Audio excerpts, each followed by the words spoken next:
태백산맥 아리랑 대한민국 역사 소설의 한 장을 획을 그었던 작가 조정래 씨. 일본 유학을 갔다 오면 다 친일파다. 반민특위를 다시 한번 부활시켜서 이들을 모두 청산해야 된다. 이런 주장을 해서 큰 논란이 있었죠. 진중권 씨와 계속 말싸움도 이어지고 있습니다. 자, 이 조정래 작가가 오늘 한 라디오 방송에 나와서 해명을 했는데 먼저 듣겠습니다. 외고라고 하는 주어를 빼지 않고 그대로 뒀다면 이 문장을 가지고 그렇게 오해할 이유가 없고 제대로 국어공부한 사람 다 알아듣는 이야기입니다. 토착 외고라고 우리가 부르고 있는 그 사람들이 일본에 유학을 갔거나 연수를 갔거나 다 일본과 접촉하고 돌아와가지고 이렇게 변질돼 버렸거든요. 진중권이라는 사람이 저를 비난하고 심지어 대통령 딸까지 끌어다가 조롱하고 그랬는데 그 사람도 사실 확인하지 않았습니다. 저는 지금 그 사람한테 공개적인 진정 어린 사죄를 요구합니다. 만약에 그거 하지 않으면 작가의 명예를 훼손한 법적 책임을 묻겠습니다. 그러한 소모적인 논쟁 그만하시고 그야말로 민생을 위한 국민 전체를 위한 민생국회로 빨리 돌아가시길 바랍니다. 네, 작가 조정래 씨 그리고 진중권 전 교수 어찌 보면은 한때는 같은 생각, 같은 이념을 가졌던 분들인데 지금은 또 이렇게 서로가 극과 극으로 달리는 것 같습니다. 이호정 기자, 이 토착 왜고라는 주어부가 들어갔느냐, 안 들어갔느냐가 굉장히 좀 중요한 그런 쟁점이 돼버렸어요. 조정래 작가가 강연했을 당시 전체 문맥, 맥락을 보면은 토착 왜고란 말이 들어가 있긴 해요. 근데 일부 언론에서 이걸 기사화시키면서 그냥 일본 유학 갔다 오면 친일파가 된다. 이렇게 빼고 보던 건 또 사실이에요? 네, 그렇습니다. 정확하게 얘기를 하면은 토착 왜고라고 부르는 일본에 유학을 갔다 오면 무조건 다 친일파가 되어버리는 민족 반역자가 됩니다라고 얘기를 했습니다. 그런데 이제 앞부분에 빼고 일본에 유학을 갔다 오면 무조건 다 친일파가 되어버리는 이런 식으로 이제 보도가 되다 보니까 주어가 빠졌다. 내가 말하고 싶은 그 민족의 반역자의 주어는 토착 왜고였는데 이 부분이 이제 언론에 나갈 때 빠지다 보니까 좀 오해가 있었다라고 얘기를 했고요. 그러면서 이제 조정래 작가는 이렇게 신문의 의도적인 왜곡 때문에 상처받으신 분들에게 신문을 대신해서 사과합니다라고까지 얘기를 했거든요. 그런데 진중권 전 교수가 또 이에 대해서 반박을 합니다. 이게 만약에 주어가 빠졌다고 하면 이 문장이 제대로 될 수가 있느냐라고 얘기를 하면서 왜 잘못을 M1 언론에 뒤집어 씌우냐라고 또 SNS에 반박문을 올린 상황입니다.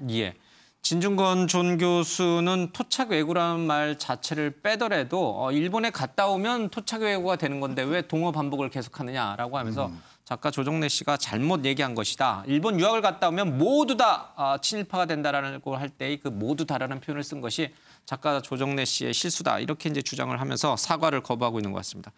김태희 기자, 잠깐 들어보니까 이제 조정래 작가도 가만히 있지 않겠다고 하고 있어요. 왜냐하면 이 발언으로 인해서 사실은 대통령의 딸 다혜 씨까지도 소명이 됐거든요. 그렇습니다. 조금 전에 잠깐 들으셨겠지만 이 진중권 전 교수가 대통령의 딸까지 거론하면서 조롱했다.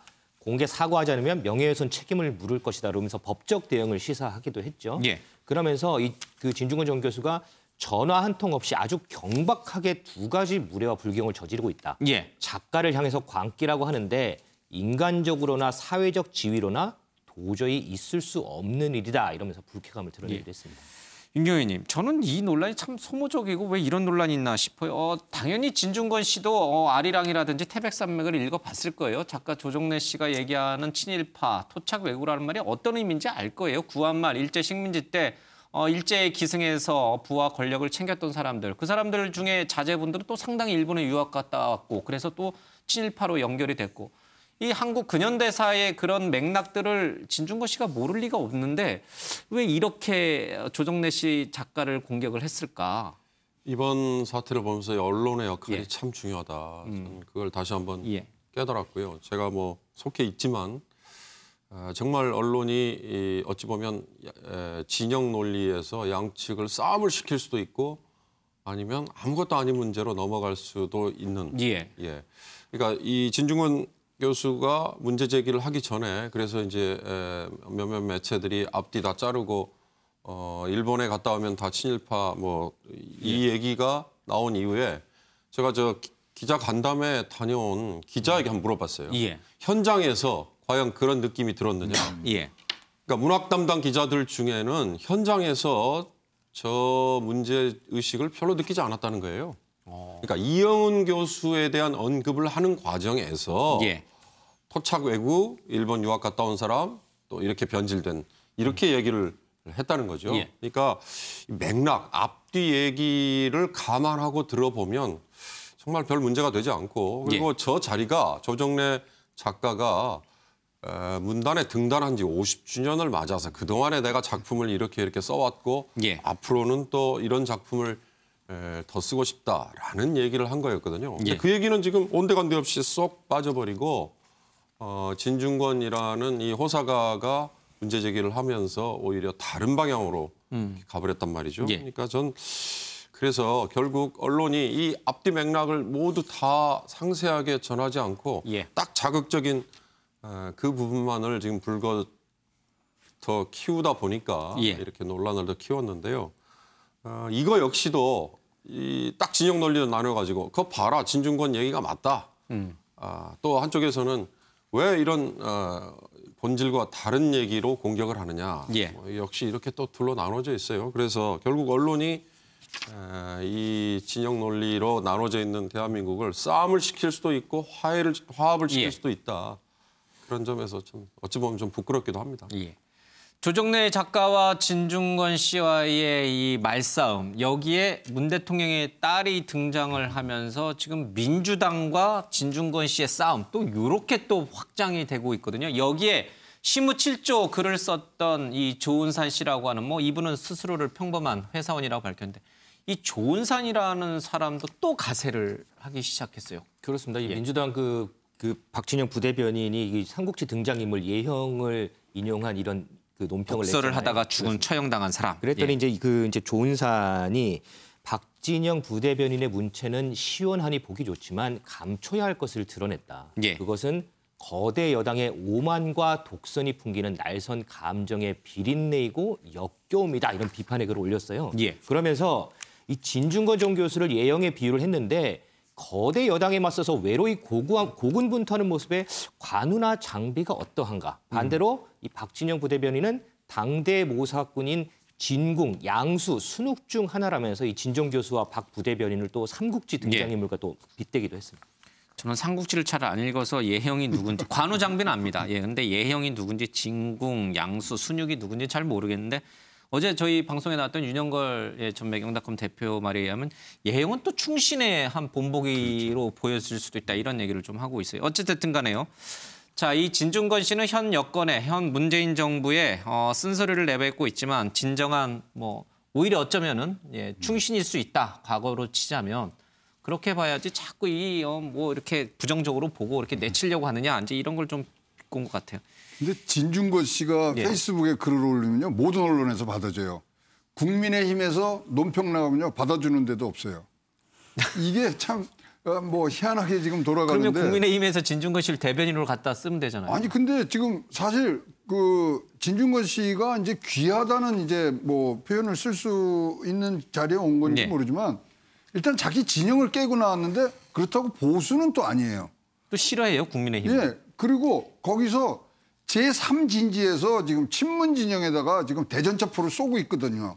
그러니까 적은 내 친구다 이런 식으로 하는데 지금 사실 우리 보수 쪽에 있는 부분들이 공격형으로 이런 진짜 국민들의 귀에 들어올 수 있는 얘기들을 할 수 있는 사람들이 지금 없다 보니까 들키는데 진짜 이런 식으로 자꾸만 우리가 나갈 게 아닙니다. 진짜 진검을 가진 자는요.